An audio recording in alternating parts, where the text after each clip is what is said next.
Totally, me too. All right, it's time for us to move on to our next set of guests today as we're speaking about all things technology.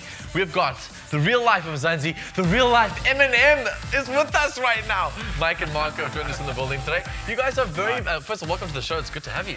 Welcome, thanks for having us. Cool. You guys are very much involved in the design world at the moment. Obviously, Marco, MD and creative director, and Mike of a very cool company that's doing some amazing things around the world. Tell us more about what you guys are doing. Okay, we're Formula D. We're doing interactive design, and design is essentially to make things work with people. So we're looking at how people use technology, and we make things work. Totally. So as you can see, we're talking about getting people used to technology, and it's for the user itself. So we've got two Fisher High students coming to play this game with us. Well, it's not really a game, it's sort of a really cool science, a way to learn about science reactions and how they work. And they're going to continue to play, and we'll move over to talk about it in just a bit.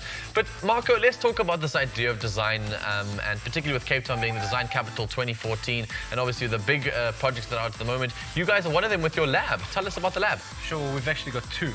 Awesome. One is the Learning Innovation Design Lab, which is a program that we've been running for a while before World Design Capital even started, but we decided to use World Design Capital as a platform to get it out there and make it more known. And the Virtual Chemistry Lab is the second project. Okay. And that's what we're going to look at here. Very cool. So do you want to take us through exactly what this Virtual Chemistry Virtual Chemistry Lab is all about? It looks Sure. fascinating. I saw it early on in the ad break of Zanzi. It looks absolutely insane with this sort of project. It looks like quite an expensive piece of equipment to put together. Is this just a prototype? This is a prototype. It's a lower cost prototype. We have a higher cost and a more advanced unit than this. But the whole idea behind this is creating a chemistry lab or an environment, a digital environment in which children can learn about chemistry and can experiment in a safe way. So they can mix all kinds of chemicals, they can do all kinds of experiments without worrying about actually blowing something up. They also don't need to worry about finding the chemicals, storing the chemicals.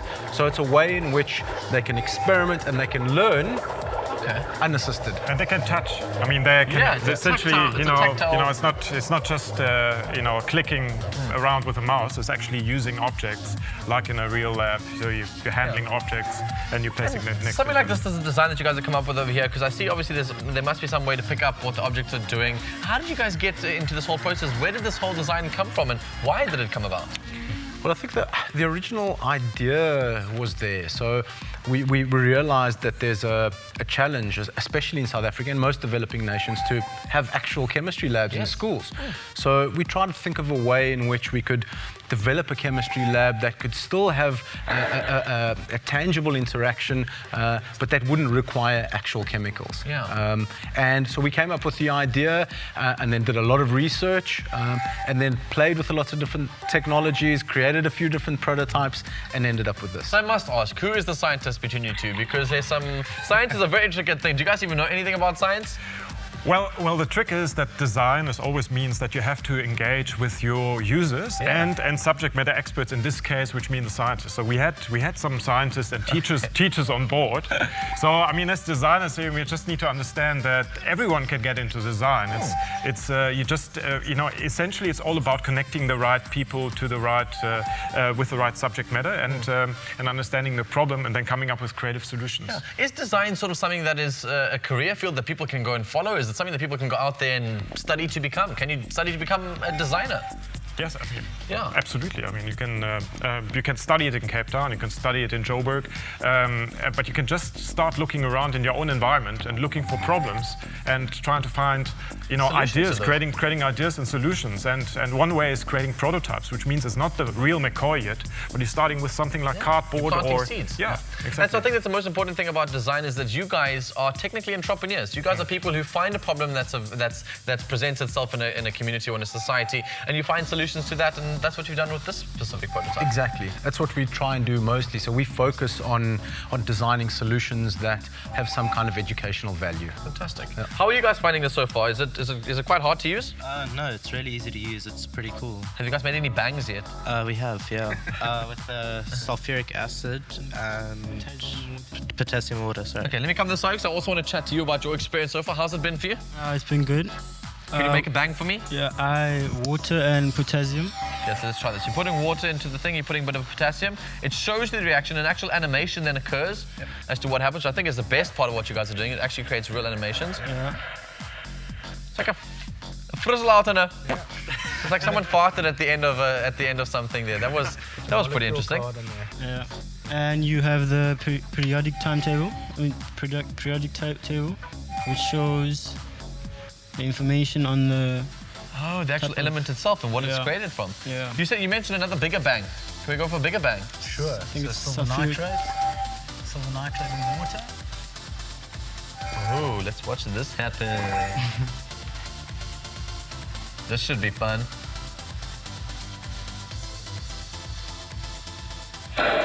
Hey! Awesome! This is so freaking cool. We have a whole virtual science lab in the building. Really, you guys are changing the way we are talking about education. You're making it fun, you're making it interactive, and you really are taking it online, which I absolutely dig. Is there something more that you guys can show us that you brought with us today? Yes. You brought us a computer? We have in a box? cardboard computer. Want to know more? You definitely want to stay tuned to Hectic and 99 and more interactive gadgets right here on the show. After the ad break, we're talking about getting your books published. We have an author in the building. Mr. Fish is ready to talk to you. Hectic. 999 hectic. 999 hectic. Yeah, I really hope you guys found that fascinating as much as I did. Really proud to see people, even though they have disabilities and do have obstacles in life, they still choose to read and get an education. It is so powerful. In studio today, we're talking about science, technology, innovation, design, and we showed you one prototype of a science lab, a chemistry lab that you guys have created. You've now got the next one, and this is very interesting because usually when you buy a computer, you take it outside of the box and then you make it work. These guys have taken it outside of the box and they put it back in a box to make it a little bit cheaper to buy and to run. Right, take us through this next prototype, Mark. Well, it's about the cost. We're aiming at producing these cardboard computers for about 1,000 Rand per piece. Wow. And it's an Android-based system. Okay. But essentially, it's also part of our Learning Innovation Lab in a school in Khayelitsha, where we get kids to design or co-design their own technology, which means they can design the box and they can come up with interesting kind of controllers, which they use to run games. This is a very interesting controller because I'm wearing a Zorro mask here by myself, and if you're wondering what it is, you have to wear the mask in order to use this PC. So whoever designed that, thanks for nothing. Okay, so you guys have got a game that's playing on the computer at the moment. It's one of the things you have created. You need to be wearing the mask. Is that correct? Take us through what this game is. So, I mean, it's a spelling game, and the idea behind wearing the mask is that that little piece of metal that's touching your forehead is closing a circuit and allowing you to activate the controller and fly a little paper jet around to catch letters. It's only 10,000 volts. Only 10,000. It's only 10,000 volts, so it's not shouldn't only fry the left-hand part of my brain, the right-hand side. Exactly, it'll be fine. Oh, fantastic. Cool. And you've got to fly planes around to catch letters and spell words. Okay, so the word that we've got on each team here is cat. You've got to get cat, and I've got to spell the word for by catching the letters. Do you want to play against me? Let's do it. Can I ask quickly, Mike, these actual masks you said have been designed by students themselves. Do you know who did this one? Now, this particular one is probably done by a kid from the class. So, but I think it's very talented and it suits you very well. Why, so, thank you. It just brings out my eyes, doesn't it? We can actually leave that one with you. Oh, yay! I'd love to. And if you have designed this one and you're watching the show, please get hold of me. I'd like to know who designed it. You ready to go? Cool, let's do it. 3, 2, 1, action! Okay. Who's called for? Ah, missed the arm. No! Yes. Can you steal letters from other people? Yes, you can. Okay, I've got the missed the U. There.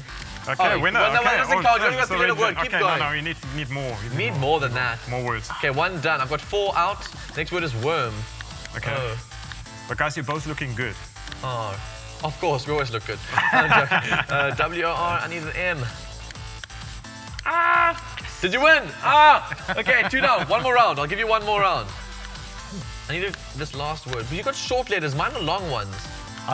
We didn't program it that way on purpose, I promise. No, it's Okay. you're Oh, 1. You're on the next you won, level you won, already. okay. You're on the next level. That's Me? right. Yeah. You see, it's I want- more I difficult. want- You're on than another level. When you're good enough at it, you can come and find me again. Really, Mike and Marco, I really appreciate the work that you guys are doing for innovation and science and education in South Africa. You guys out there in Mzansi, don't forget that if you want to become an innovator or a designer, you could be taking their prototypes and making them real things and changing the way we see education in South Africa. That person could be you. These guys have just given you the platform to do so. So guys, thank you so much for joining us in the Thanks building. for having Thanks very much. It's a pleasure. After the ad break, we're chatting to our singer in the building today, Tia Black, all about her writing skills.